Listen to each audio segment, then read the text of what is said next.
Hi, this is Lorena, and I wanted to do a video today on something longarmers panic in silence about. I went on Facebook and I asked them what a video that I could do for them or what would they like me. And one of the biggest sounding boards that the longarmers were saying is, can you please teach the top makers, the quilt makers, the quilters, the piecers to please learn how to make non-wavy borders. And I really didn't think that was a big problem. And I also got another request is, can you please help us know how to handle wavy borders? So lately I've been doing a lot of clients' quilts and I haven't had really bad borderage or waviness. So I was like, oh, I'm doing all right. But today I got a quilt that I'm halfway done quilting it. And I have so much puddling. As a matter of fact, the quilt is not even square, I realized. There is so much puddling. The quilt almost hangs down longer on the sides and it makes a weird U. How do you fix that? I wanted to cry in silence and go in a hole and panic or unstitch the whole quilt because I don't know how to fix it. I kind of like freaked out, but I said this is a great time to make a video. And so here I'm going to show you some of the things that I do to try to fix problems like this. One of them is use starch. Starch is awesome because it brings up that fiber, and also use a hot iron with a lot of steam. It takes up a lot of that wavage. But if that doesn't work, oh, and it didn't work on this quilt. Literally, I had about 2 inches of extra puddling of fabric. And so I'm going to show you how I figured it out. This quilt is beautiful. The lady did a lot of really beautiful piecing on it. And you don't want to destroy or hinder the integrity of the piecer's work. And trying to figure out how to do that and take up 2 inches worth of fabric is a little bit difficult. So I thought you guys might like to see this video and how I handled it. So for you piecers, please don't let us suffer. I'm going to do a video soon on how to do borders. I have a friend, Melanie, who's going to do them because honestly, I don't even do my borders very well on a quilt top, and she's going to help me do a tutorial because she's awesome. And but I wanted to share how we suffer in silence, we longarmers, when we have your beautiful quilts and we're panicking because we're afraid we're going to ruin them. We're afraid that we're going to bring you a product that is not good work, and oh, we just, we just panic. I went into a panic with this quilt because it is so beautiful. The lady spent so much time on it, and I honestly, for a good 30 minutes, didn't know how to fix it. I didn't know what to do. And thank God somehow I figured out where to go ahead and pleat it and take it in. So I'm going to share with you what I do, some of the process, why puddling is really bad, and why also not having a square quilt kind of could be messy. And maybe you longarmers can, I'm sure you're going to nod your head and say, yes, thank you. And you piecers are not going to say, what? What are you talking about? What do you mean? And if you're a longarmer, I'm with you. I get you. And if you're a piecer, I hope that this really does help you understand that if your borders are wavy or you have too much puddling, it is a factor on how good we can quilt your quilt and make it beautiful. So I hope you like this video. I hope you like some of my techniques, and I do this with all my quilts. I end up having to do this quite a bit. Longarmers, we do this quite a bit, and this is part of the process, and I'm just sharing with you how I handle it and how I fix things. And I'm not saying that what I do is right. This is just how I do it, and I hope you like this video, and come and join me in my silent panic attack. So I'll see you in a minute, okay? Bye.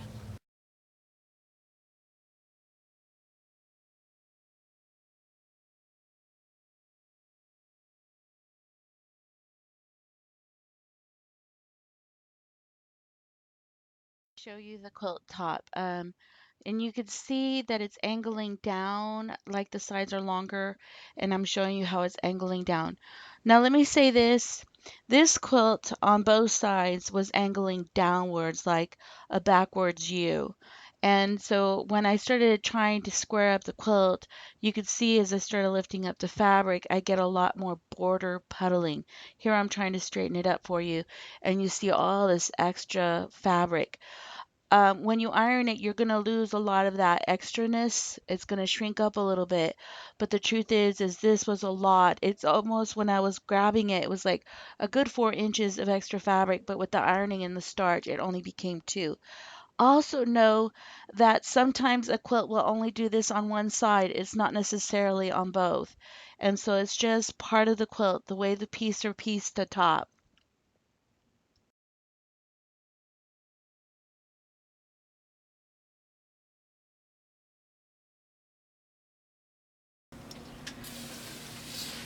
Start your quilt and get your iron. Ironing starts to bring in the fiber.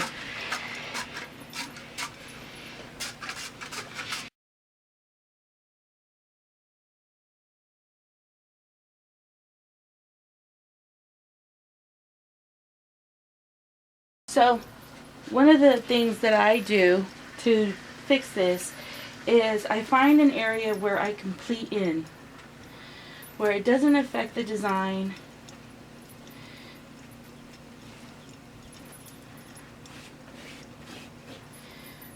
This would be a great spot because it doesn't affect the, maybe here. I'm trying to find a space where I can pleat it in. And see, when you pleat it in, you need to make sure that it goes well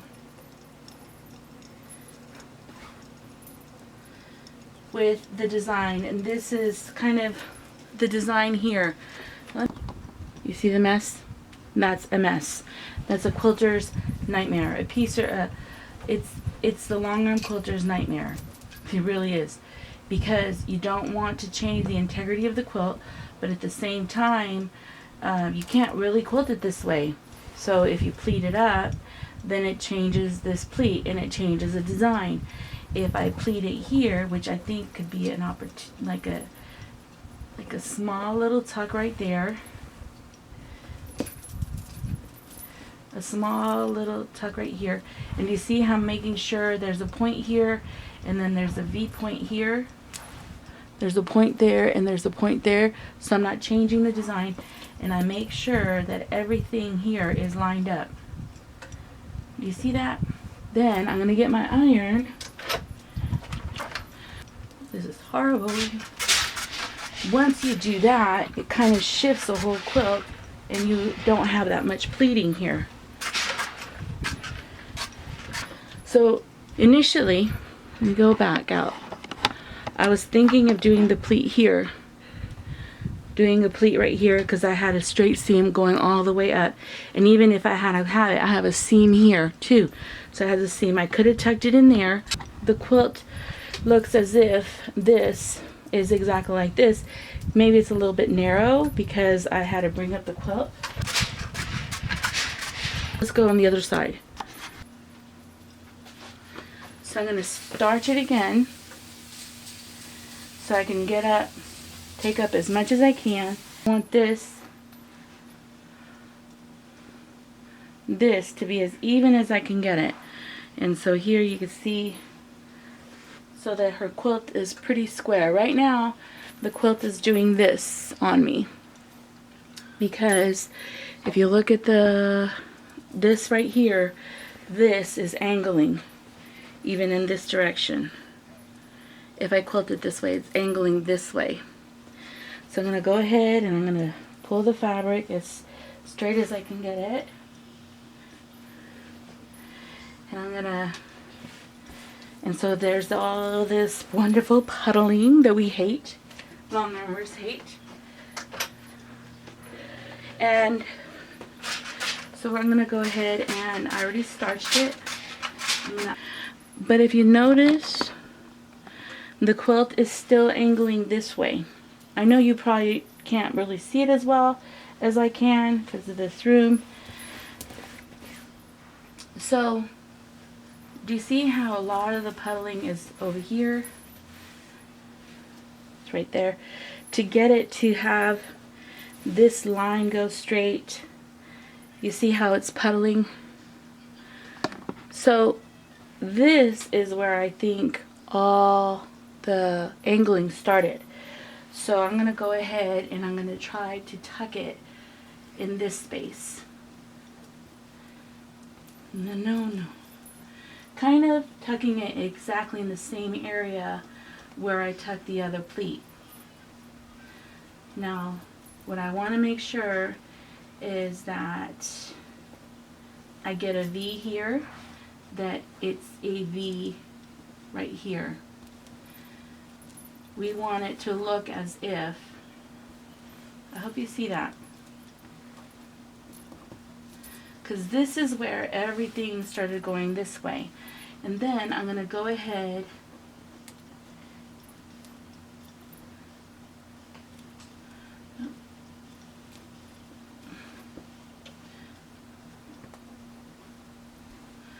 and pull it up as much as I can.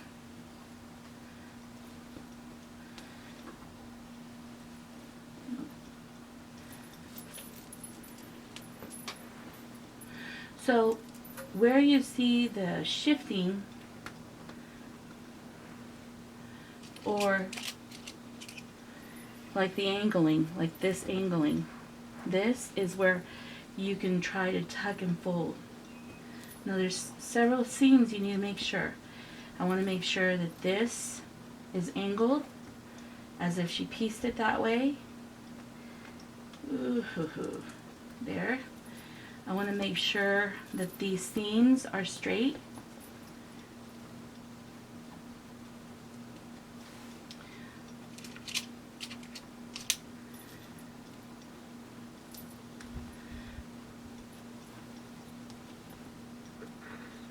I'm sorry if I'm in your way. I'm hopefully not in your way. I hope you see how I pinned it.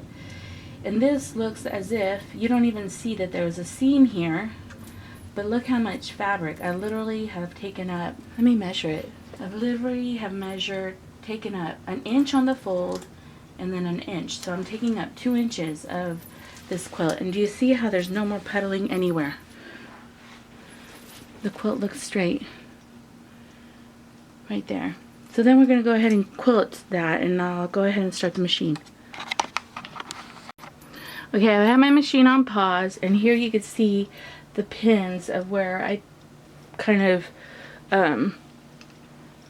pinned everything. I'm going to take it off, the pins, because I don't want my machine to hit the pins. Right here. I'm holding it down because you don't want it to pleat there. I'm holding the fabric as tightly as I can so it doesn't move.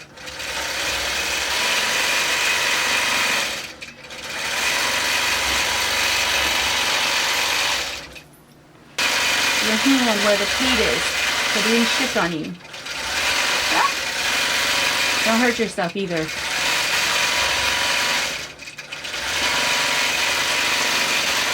If you don't do that, then it's going to grab it and it's going to go like that when you're doing this. And so here's the fabric where it pleated, here's where I pleated, and there's a little tiny one of the pleat right here.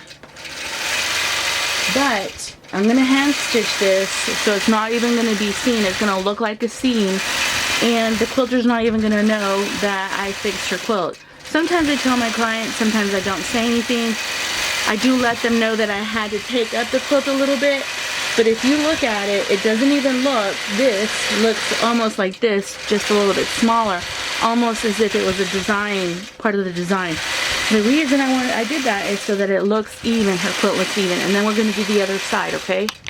Okay, so it's time for me to show you some of the things you need to consider when you're doing this. I'm going to show you in a minute one of the mistakes that happens when you're not being on top of the pleat. Here you see it quilting and it looks fine. In a minute it's going to switch to a video where it got caught underneath that pleat and then it sewed on top and it created a knot and then it jammed the machine. And here you see me trying to be careful and unstitching that knot and that thread that it created right there. And this is kind of really bad because it could puncture a hole on your fabric. It can puncture a hole underneath. And this happened because I just turned for a second and didn't think that it was close to that pleat. And what happened is that when the pleat came up, it caught it and then it sewed right on top of it, so it locked itself in. The good thing is if you're real careful when this happens, you don't have a hole, and you're just gonna have to be real careful in this process. And in a minute, I'm gonna restart the machine so you can see it. Just make sure when you have those full lines, remember I took the needles out, just like you know how the machine moved right there, it'll get caught underneath like that, and they'll sew on top and then make a knot. So here I'm sitting on the thread line, and I'm going to go ahead and restart the machine, and I'm going to just pull the bobbin thread back up. And just be real careful when you're here. If you notice where I have the pleat, I have two fingers holding that fabric down so when it goes all the way across it, it doesn't pick it back up. And just hold your fingers real tight on that seam line or that pleat line that you made, and it keeps it from pulling up and getting caught underneath your machine like it did before. But be careful because your fingers are kind of close to the hopping foot and you can hurt yourself. Um, but this is part of trying to fix a mess that you're dealing with. So let me show you the quilt. If you look at it, how much more straighter it is. And then when I trim it, because I'm going to trim it and I'm going to square it, and how you don't see any more puddling. I mean, there's a little bit here, but that will iron out. See this kind of little puddling? That you could steam off.